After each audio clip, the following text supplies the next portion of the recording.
Hey, greetings everybody. This is the Lexcia podcast. This is episode 88. Okay.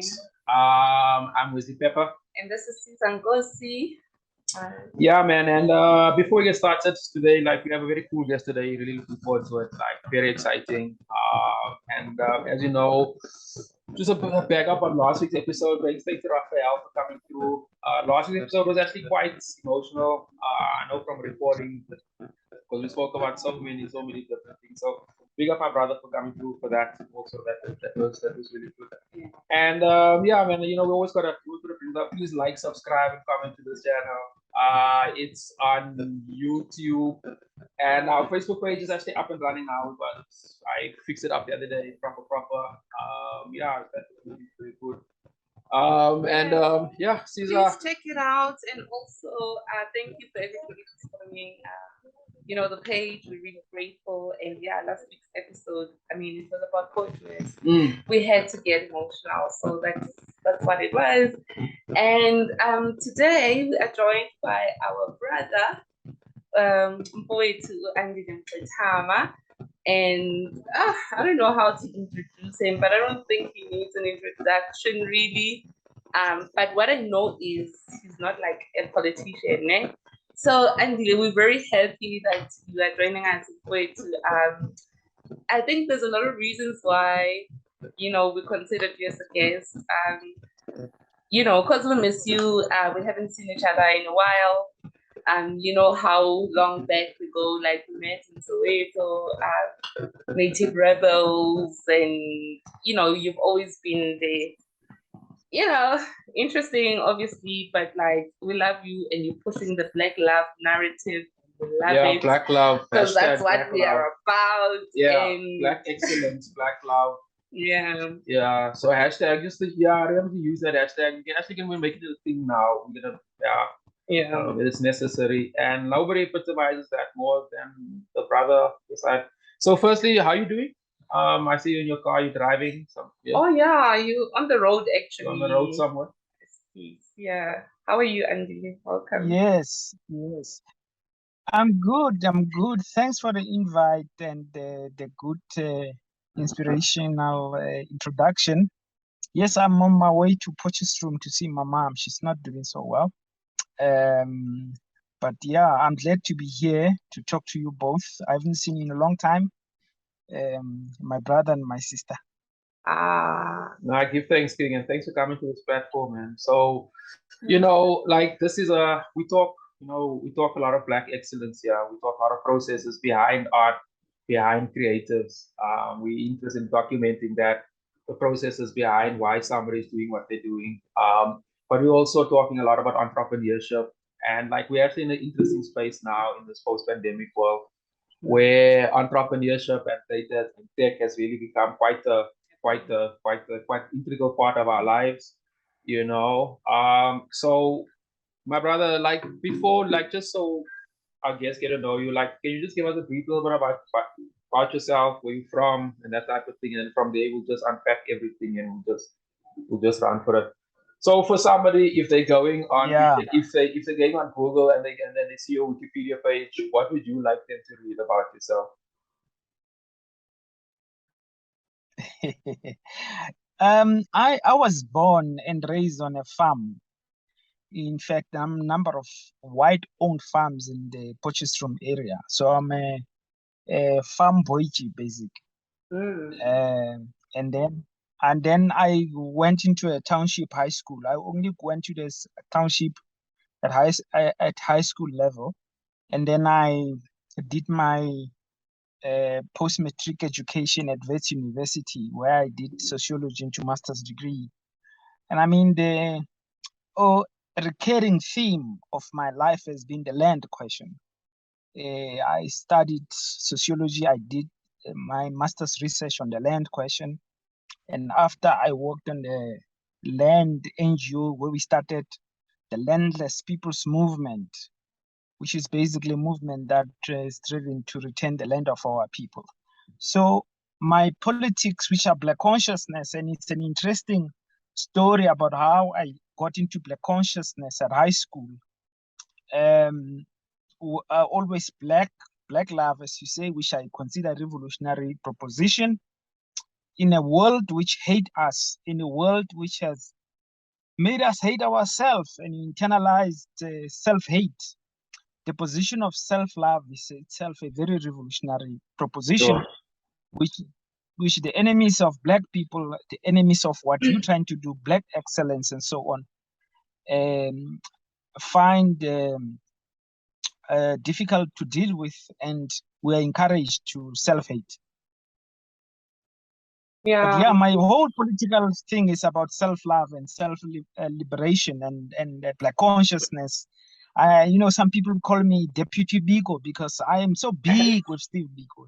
Yeah, I mean, yeah, we know that. But like, which township did you go to? You said you went to school in a township. Which one was it? Ikageng in Potchefstroom. Oh, and I went okay. to Tlokwe High School. Oh, okay. So Soweto, did you stay in Soweto? Yes, I did my matric in Soweto. I mean, Yeah. then there was a political fallout between the ANC aligned student movement and ours. We were attacked, we ran away. I ended up doing my matric in Ncube, Mfulo in Soweto. Yeah, man. Okay. Yes. No, cool. Yes. I'm from I the stayed in township. Zola. Yeah, I'm from the township and I'm passionate about the place, man. I mean, Yonkinto, like the music, and which is what we really want to talk about. I mean, you talk about self-love, how do you show it for yourself? Like, I know you went out on Friday to a Tunino Horotsi gig. And I mean, for me, that's like self-love. What are you reading? Who are you listening to? Who are you following, like with visual arts and that kind of thing? Who's speaking to you today these days? I mean, I'm following a lot of the Hafela Wamakhokhodi's work. Okay. He's brought out a very nice project. And of course, I mean, to me, it's one of the contemporary, creator. His music is deeply invocative, invoking our ancient sounds in the contemporary space. And I'm so happy that he is introducing a new layer of young people into that space. I mean, when we talk about sound, always Zimwawana is a critical factor. And this last Friday, there were all these cats, man. I saw, yeah. Yes. And even, the other drumist, Ayanda Skade was there. It was a big umgidi, man, of Black love, Black creation, and people who are questioning the status quo through this kind of self-love expressions. There is, for me, there is no distinction between the revolutionary politics and creative spaces and zones. Steve Biko's Black consciousness movement was big in the cultural space. Bonififi Tladi and them, come from that. Painting, I mean, fine arts, I mean, the expression of Black consciousness in the art form, in the totality of the art forms was there. I mean, Boimwapele Madingwani, in the spoken word spaces. It was a totality of engagement, including church, by the way, how we worship, spirituality, And I mean, I know that me and Sister Siza are very linked to that Credo Mutua's work, but he is the ultimate expression of the finest artistic expression and creation in, the contemporary space. Even you can't understand the Black positionality without understanding what Ntate Mutua was trying to do, and also how his work is undermined, his work misrepresented, appropriated, is the tragic position of Black people over the ages from Haiti. You know, in Haiti, when we fought and defeated slavery in 1804 in the Haitian Revolution and created the first Black liberated zone, Black people have been made to pay for standing up for themselves. I mean, you know, the French had made the Haitian Republic pay reparations for fighting and defeating the French to liberate themselves. So, in a sense, therefore, we must understand better the failure of the Black liberation struggle, Black artistic expression, including how we treated Ubabu Credo Mutwa, because that is the representation of what happens with the Black project in general. Yeah, sure, my brother. We actually wanted to lead with the Credo Mutwa theme, which is something which Siza also has covered quite a bit. And she can definitely speak. Yeah, because Andile knows how passionate I am about this project, because you know, with Andile, I mean, you chose the other way. Like sometimes I wonder, are you thinking of doing your PhD one, like the academic space? Are you ever gonna go back there, or is it just politics? And why that instead of the other? Because like I thought. I also like your work. We were talking about Frank talks earlier on before we started recording. It was very accessible, and honestly, I'm sure you were able to, you know, introduce Ubaba Sibiko to a lot of young people during at that time. You know, because you really you know went into the Black consciousness philosophy, and it's been your thing ever since. Like I associated it with you, like when I think with Andile, like still going up, and it's become like you've embodied that, and that's all you talk about. So yeah, why the other and not the other one? And yeah, are you ever gonna go back to academic? Because that space is also just scary with Andile, like you know what I mean. No, you know, I've been trying to do my PhD for a while.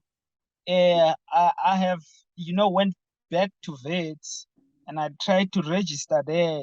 And no one would take me to supervise me. I suppose, you know, people are a little bit jittery around my project.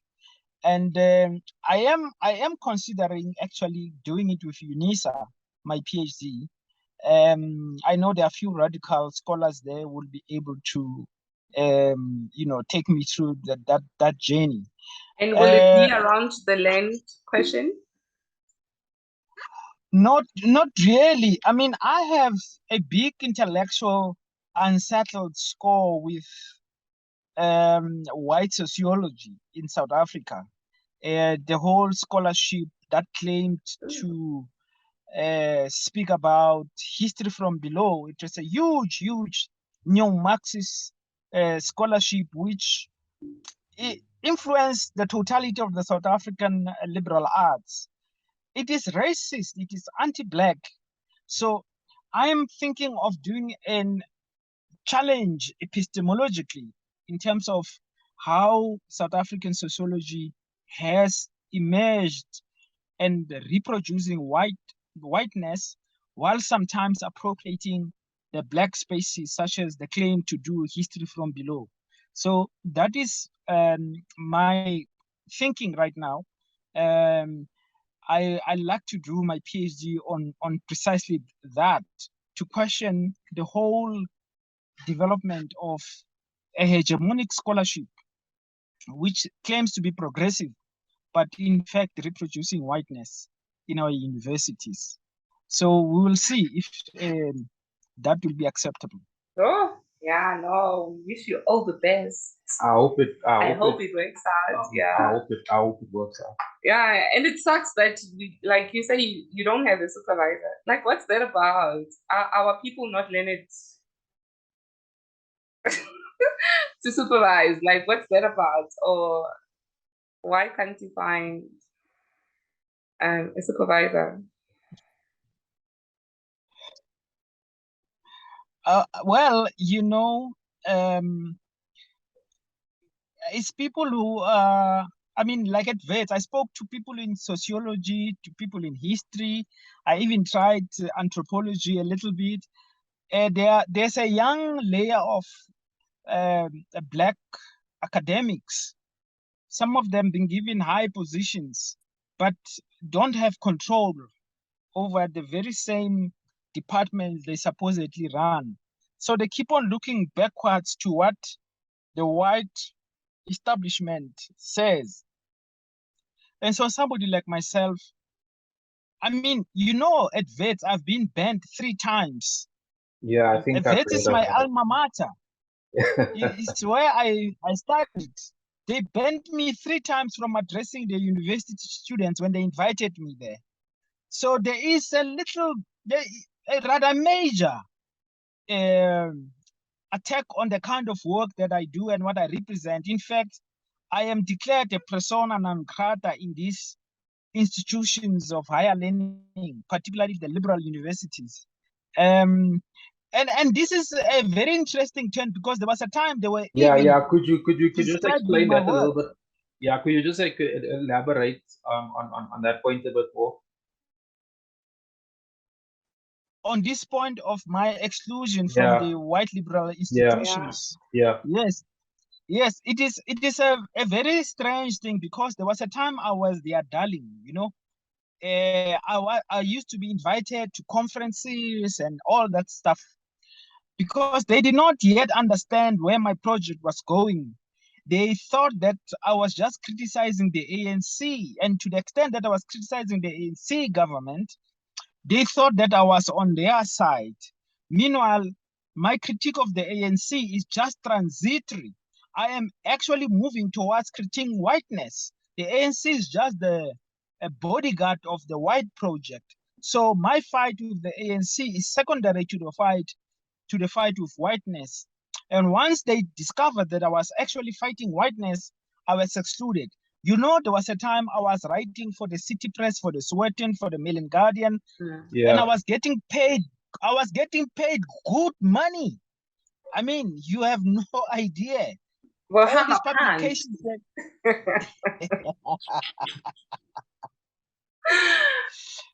Yeah. I even ran a column for the Sowetan called Bulekaja. It was coming every other Tuesday. And again, there was being paid very good money. But my voice was misunderstood as anti-ANC. And then when they discovered that, in fact, my project was anti-white, this is where my exclusion from the institutions of power and knowledge production was actually started.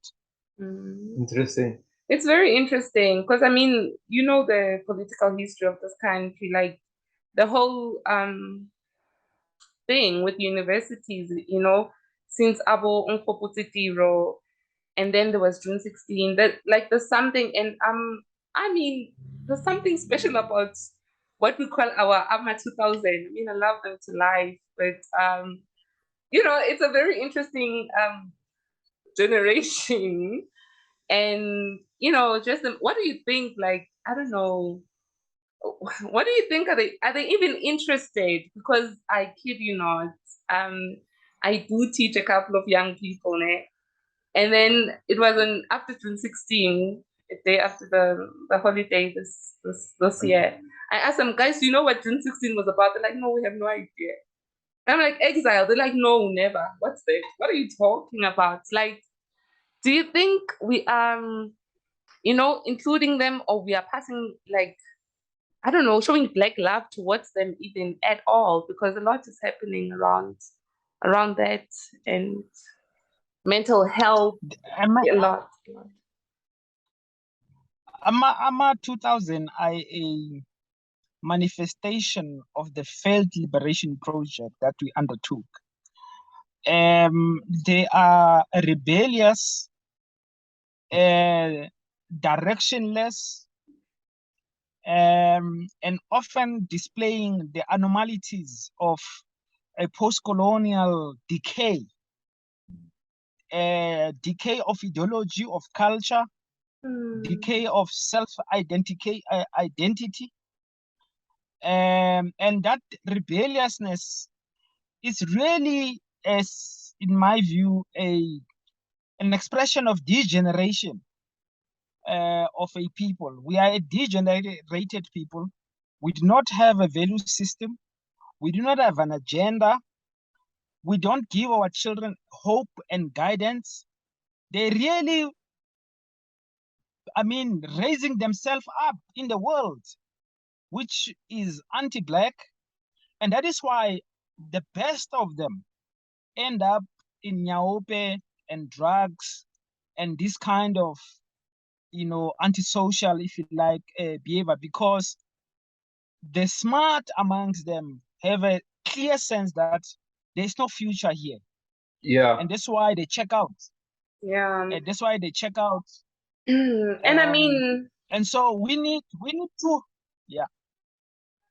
No, excuse with the because when you I'm just thinking also how like the music scene is playing a huge role in their lives. Like music is almost prescribing the lifestyle. Yeah, it is. If in 2022 there's only one genre of music. There's only one genre that people follow. Like like if you look at online content, it's a celebrity-based content. And that can be said across every fine art. It can be said across books, publishing, poetry, and so on and so forth. So yeah, man, give us your views about that. Do you find that there's a I don't know, you tell me. Yeah, I think we can look at what is happening now in hip hop. Yeah, that's kind of where we want to go to. Yeah, you can see, it is the expression of exactly what I say, is the degenerate cultural underdevelopment of our people. The AMA 2000, as we can see, they are influenced by a consumerist kind of ethic, and the shallowness of the hip hop scene today. It is sound consciousness. There's no radical consciousness in it. There's no attempt of seriously questioning society in the old traditions of people like Tupac and them. So we are sitting. So you see, cultural expressions always reflect where society is at. Our society is almost 30 years of the ANC degenerate liberation movement. It's a crisis-driven, decaying, completely unable to answer the problems of our people. It's a crisis-driven and crisis-creating. Our Black lives are in a crisis mode in perpetuity. Even those of us who are employed, if within 5 days that salary is gone, you almost back to scrambling and so on. Imagine those who are unemployed. So this kind of crisis of existence find expression also in the cultural spaces, and also in the production of our art forms. Our art forms are unable to imagine, and again, the best side of possibility to get out of this crisis is the arts, because artistic expressions are able to make us see further than what society is projecting to us. And so we need to harness those powers of the cultural experience, cultural space, to regenerate a sense of being and organize that rebellion towards structures of power instead of towards ourselves. Because right now we are driven by self-hate. That is why it's so easy, for instance. Yes, look at the movement like Dudula. It is taking over because it is calibrated by the anti-black self-hate notion. Steve Biko, when he organized at the beginning, he found black people almost in the same situation. And he was able to say, look, guys, we have to love ourselves. We have to start thinking clearly about where we are, understand what oppresses us, what creates difficulty in the black community, and how we organize ourselves to fight. Right now, we're fighting ourselves, and the white power has become so clever. It understands you can delay the liberation of black people by making black people to fight amongst themselves. Yeah, and just another point on that. So it's also a house, and just for the listeners, I'm not. There's a lot of galleries. Let's listen to this. So this is my point: is like a lot of these. The reason why a lot of artists fight amongst others, like the distribution is handled by somebody else. So, for example, music in books is like that, and in fine arts, so the major the way the major gateways where artists make money. That institutions there has been stubborn and hasn't changed. I think for about over 100 years, especially how fine art gallery works, or rather how art gallery works, how the music thing has been changing now, but with the digital thing. But like I find those structures, they're the most stubborn and the most hard to resist. And it actually sort of leads us to something which I really want to pick your brain about, my brother. So like like you explained to the listeners sort of like where your train of thought is coming on from, or rather where we're going towards. So I'd like to hear your perspective on this, man. We're dealing in a very interesting time part in history now. We had this pandemic that as remote working is now a normal term. Like it's not even foreign anymore. We have 5G cables being laid everywhere. So we're entering Mark Zuckerberg and these Silicon Valley people. They are creating this metaverse, which we're engaging in a few years time. 3G phones is that's entry level. Getting entry level is about 3.5. They're about 5G phones. So how does black consciousness from a perspective? How are you acting? How are you reacting? Are you embracing the technical this new 5G revolution? How are you looking at it? Yes, I think it does present a very big opportunity.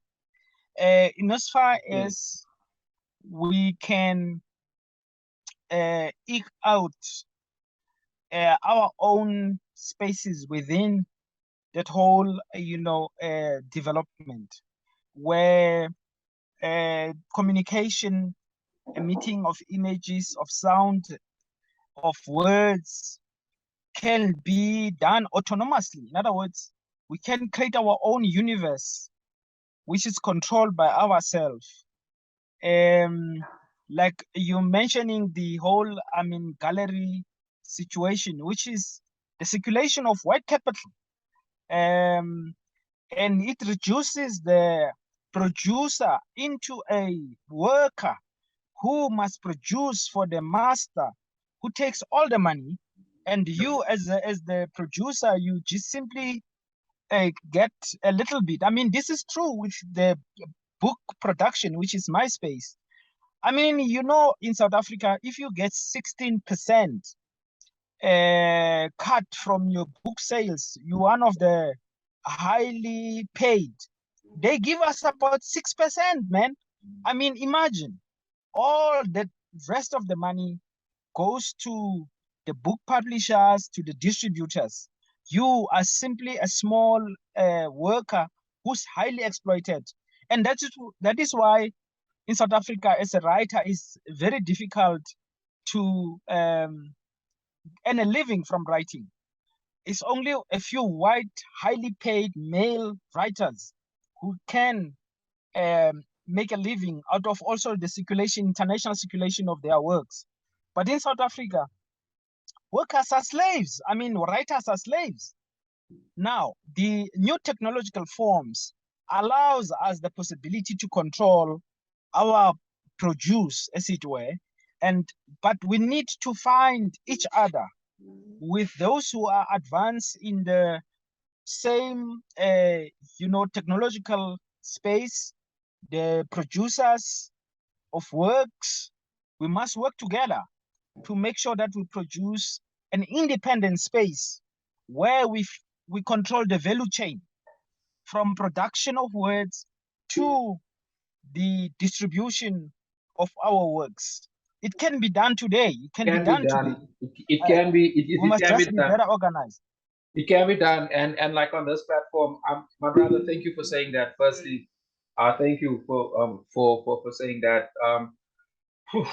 Yeah. So sorry, I just want to make this point because of a technical thingy as well. So I just want to make this point to wrap this up, and then we take it, because what I'd like to unpack in the next segment is the how to, because that's what we're doing. We're entrepreneurs as well, right? And we're developing an app exactly to do that very same thing. Like our app is data driven, so we're very interested in not data mining. I don't have the energy or the capital for that shit, but we're interested in capturing data, analyzing it, and developing strategies now. And when we're developing a platform, I want to do this, and the podcast is part of that, because the podcast it's independent media, so we control the narrative and we curate it. So we can have people like yourself, and we can pick, and there's no boundaries and so forth and so forth. So this medium is actually part of it. Definitely, because as you're talking, I'm thinking, do we even have a reading culture? Do we have customers? Because and how do we get customers to buy our own thing? Because it's possible, this dream that we have. But you can sell anything online. Yeah. Like even without thinking, you are thinking about some brand that pushed on there, and those things became manipulated, especially now we have 5G. Well, we're still early days in terms of that. I think that's why black people should get up on it like ASAP. Exactly. Yeah. So thank you for speaking to that. So with Andile, you were supposed to respond to the whole thing of how do we pull together, how do we organize in this online space. Yeah, I mean, we can go back to the traditional ideas of forming collectives, and also just being aware of the limitations that are there in the whole value chain. For instance, I am not technologically savvy, but I produce works which must be fed into the whole network, technological network, to be able to be disseminated to large audiences. Yeah. And from which also some income should be able to be generated. Now, we need to work together in those kind of collectives where people who are technologically savvy and advanced work with producers like myself to put the works out there into the larger community, and in a mutually beneficial way. And in this way, we're able to sustain ourselves as these cultural producing communities. But we have to get organized. There is no other way. We have to get organized. We have to create outlets where our works are displayed, our works are shared and marketed. Our people should know. I mean, for instance, the work of Khafela. I mean, his new project, not a lot of people know about it. It should be out there. It should be, properly marketed. We have platforms because my brother, today. let me ask you this one here, because nobody knows how to work with social media more than outright in the USA in particular. Their organization and structure digitally is actually on another level. Even the way they use graphics, which is something I looked at. So they'll take their hero and they will literally draw him as a superhero, and the people will embrace it. For us, it looks ridiculous, and it is actually ridiculous, but they embrace it. So I always found how they use memes incredibly important. I found how they use, and this is outright in the US, how they use branded wear and video, like we had the Arab Spring in the early, what was that, 2011, 2010, thereabout. When the Arab Spring happened, social media as its own was still relatively new. Data harvesting was still a new concept. And the alt-right saw that on how, and if you look, you can see that's why it is, they grew. My brother, like you were saying, like in organizing, I know to put up a Facebook group is actually easy, and you can actually buy people to, so there's also a large part. Yeah, I don't know how much of it is Fico. I don't know, man. As you, because I understand what you're saying is that you work more, your side is more as a content producer, and you're not really understanding how these spaces work, which I understand that. So explain to me as a content producer, what type of, how do you need the system to work in order for your work to get out? I made the point with the alt-right as a outlandish thing, but it's accurate because, and they use it very well. So could you just comment like a little bit about that, man?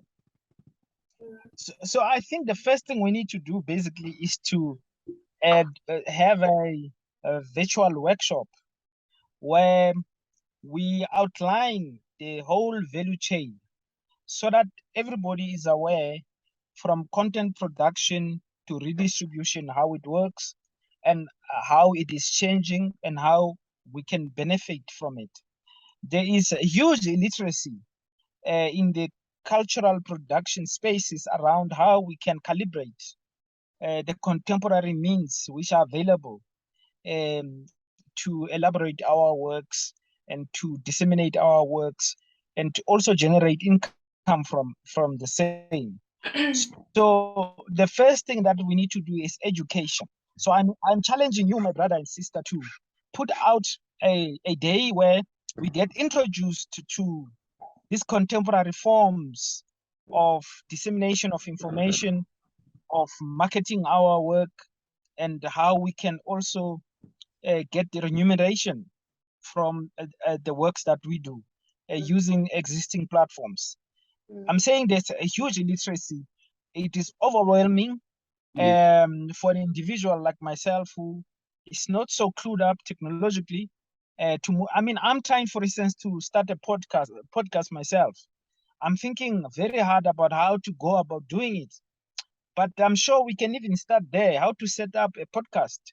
A lot of people have a lot of content, but they are unable to put it out there. And people like you, who is already clued up on this, should be able to assist us to develop this. And we can call it a collective of something, where on a monthly basis we interact, we help each other, we also understand what is your project, what is its level of development, and what kind of inputs can be given to make it thrive. So we just need to be in the same space, learn from each other, encourage each other, and coach one another. And that's like love. And that's like love. Like sharing is caring, honestly. And I think, it's a bit annoying sometimes, because I feel like there are people who are doing it, like our celebrities, but obviously content for everybody, it's not a, but I think that we need to really push the content that is really reminding us of who we are. And we just need to understand these platforms. We just need to understand these platforms and how to be marketed, because what I find, the marketing part, that's coding and all of that. Like we spoke to I think 3 weeks ago, one of our guests, the brother, he's another creative. He does coding. So the interesting thing of a platform like this is how we get to meet people who actually think in the same thing, as if we don't know about it. It is almost as if technology amongst Black people, like we always think the Terminator and these Hollywood things, like the phone is eventually gonna bite you. Like, unfortunately, like people actually bite people. Like the first thing with COVID, they blame technology. I always think that is very strategic to so the first thing you think, major globally thing, I was like, oh shit, but can't you be using your bank for forever? I mean, how can you complain about technology if you got a bank account? Like, just think about it. Like, so I think that's actually quite the part of the workshops is actually a very good point. I think we'll definitely have a look at that. There's definitely a lot of ways we can I want to make, sorry, quickly. I just want to make another point about the I guess the naivety surrounding technology. I mean, as a guy like yourself working in politics, I know you don't like refer to yourself as a politician, but who work in that space. Does South Africa politicians, do they understand? Are they I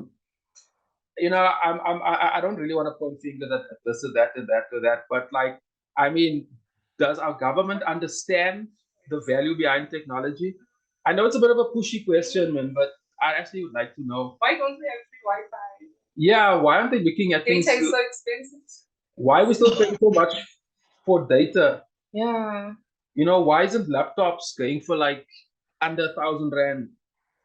That type of thing. Yo, mama also be pay for water. So I think like Siza, we've got problems. Okay, yeah, the water thing is no, but technological access to means of communication must be regarded as a fundamental right, as fundamental as water. Access to means of communication, telecommunication, means access to technological development must be now in the 21st century regarded as a fundamental right, as fundamental as water. And it is the responsibility of states to make sure that citizens have access to these. We must agitate very hard for free data for every household, for every individual. I agree. Because in this way, we are able then to create our own universes, which we control, which people have access to, and then we can counter the whole propaganda of the ruling class to producing our own knowledge systems, our own modalities of how we perceive the world. But the first thing is to fight for access to data. It is fundamental. Yeah. I don't know why our politicians are not raising this thing very sharply to say free data is a fundamental right for every citizen. If today you want to navigate, you have to have access to data. Otherwise, you are cut off from the world. You are as good as being in prison. I mean, if you have no data, for instance, in your own phone, the world stops from functioning. Completely. And so we must elevate access to means of technological communication as a fundamental right, which must be basically budgeted for by the nation and give access to all the citizens. Yeah. For sure, my brother. Like that makes complete sense, and like we actually try to champion that on this platform too. The value, and like you don't have to look further than the pandemic. The price of data that is how it crippled a lot of working class households. And then they actually realize how powerful their cell phone is, and how something like cloud storage, where you can't store it actually on your device, how that actually became a thing. What I've also picked up, because from an art point of view, there's actually very little to zero attention or focus given to any of these platforms in our industry, especially music, which I find ridiculous given that MP3s and streaming is music has been like at almost for 20 years, but people are still naive about it. Which I find, I don't know, man. I don't know. I just find it unbelievable. And like what we try to do on this platform is also is connect like-minded, is build a little ecosystem that of all these platforms where we have like the podcast must eventually serve as our independent media, and we have the e-store, we have the streaming platform, and just the information, and because I feel like this is also another way of educating and sharing, knowledge, through these platforms, because we are using them in any way, and we've all grown tired of the mainstream media. Not that I say that they don't exist. I think they're still very important for them to exist, but the numbers will show you already that their time is. The clock is ticking even for that. Yeah. So yeah, Siza, you got another? Yeah, no, I think, do you want to respond to that, or do you want to say add anything? Because I know you were also thinking about, you commented earlier about Nigeria and their advertising regulations that, you know, they want all the content to come from Nigeria. No voiceover artists from other countries. I think that is dope, and that's, you know, another thing that we shouldn't forget, guys. Black love. I think our guys here, we are trying. You know, there are people who are pushing this narrative, and I don't know. Do you have anyone in mind that you wanna send a shout out to for, pushing the struggle, continuing the whole Black love narrative, and just existing in this online space? Do you have anyone like that that you wanna shout out to? Yeah. No, I mean, I think the Nigerian example is a very good one. In that connection, my brother Saudi Motsoening, when he was at his SABC, he said 90% local content. Yeah. A lot of people are like, no, you can't do that. So it's shocking that we reject our own possibility to calibrate ourselves and to put our own production out there. It shows our mental state. Don't value ourselves. So yeah, no. I was simply saying that, how we responded to the 90% local content proposal shows the state of mind that we have as a people.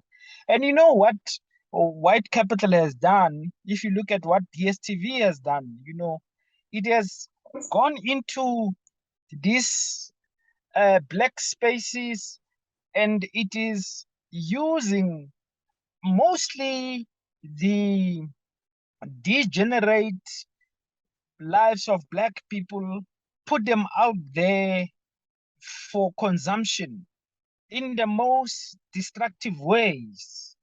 The crisis of the black community, whether it is Mama Zale fighting Makoti, we're fighting over the house, and all that.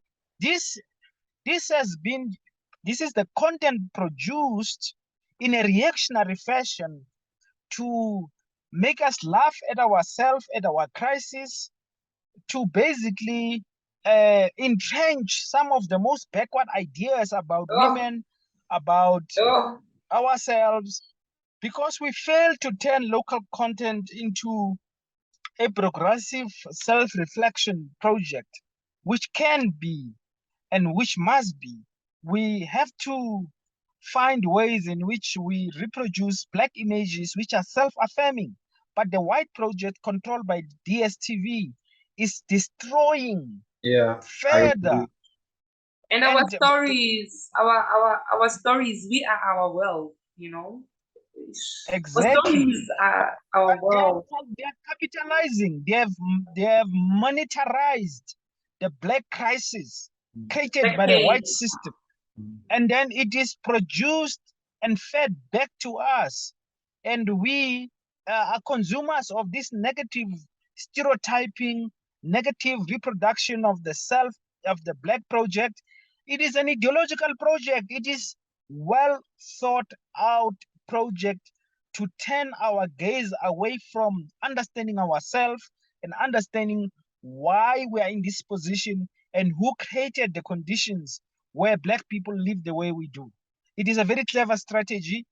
White power understands the power of the cultural reproduction space. It understands the power of the cultural space, of meaning making, of representation, and all those things work in the interest of maintaining the status quo and endangering black on black violence, black self-hate, and all that goes with that. Yeah, but anyway, you haven't answered me. I agree with you, but you also haven't answered me. Who are you raising that? Who's doing these nice things? Because I don't want us to be depressed. We're not doing anything. There are people that are doing great things. Yeah, either soldiers out there. Yeah, who are pushing. We should all know about. Yeah. Yes. No.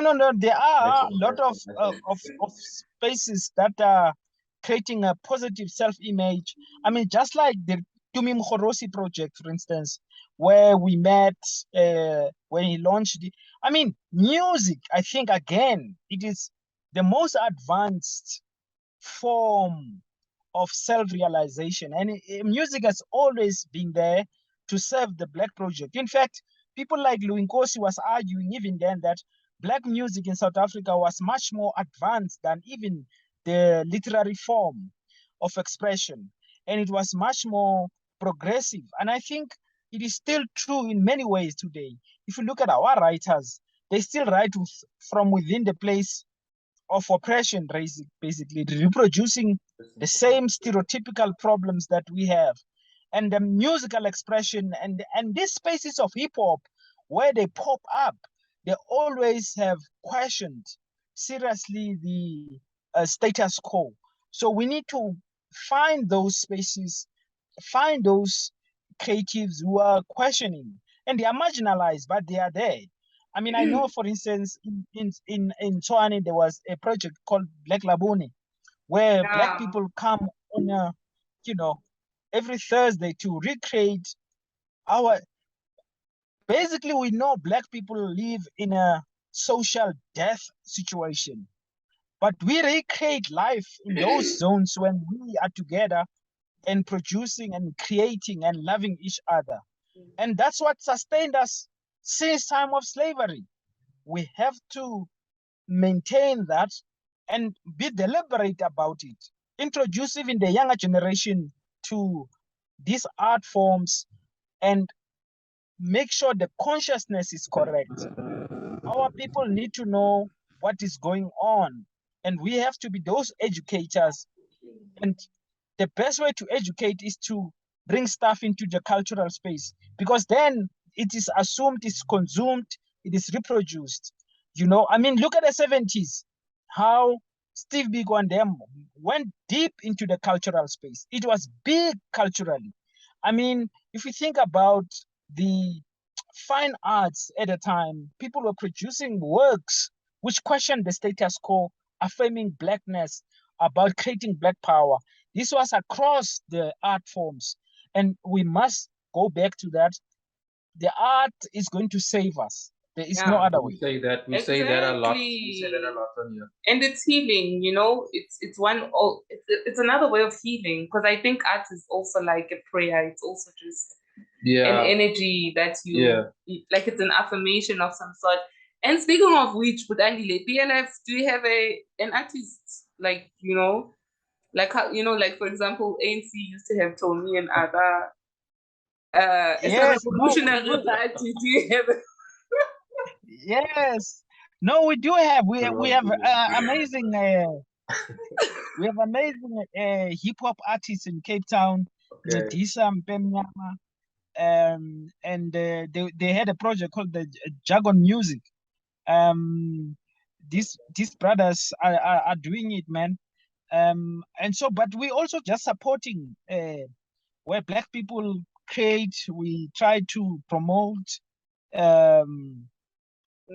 Raise our voices. No, it's nothing important. It's very important. That's very important, my brother. And thanks for all of that, man. And so, sort of in closing, are there any projects that you'd like our listeners to know about? And like, how does everybody get hold of you, man? How accessible is Andile these days? And how you don't have to give out your phone number. Nobody does that. But like, I am on website. Yeah. I am on Facebook and I'm very active. I mean, if you inbox me, I always respond. I'm also on Twitter. I'm active there. If again you have something, you can inbox me. Also on the Black First Land First platforms, if you inbox them, messages will come back to me. For sure. This has been a beautiful conversation, my brother. And we hope Uzohamba Kahle and Uma will be well. But we give thanks all the best for for the that. time. Drive safe. Yeah. Drive safe, Matafi. Keep safe.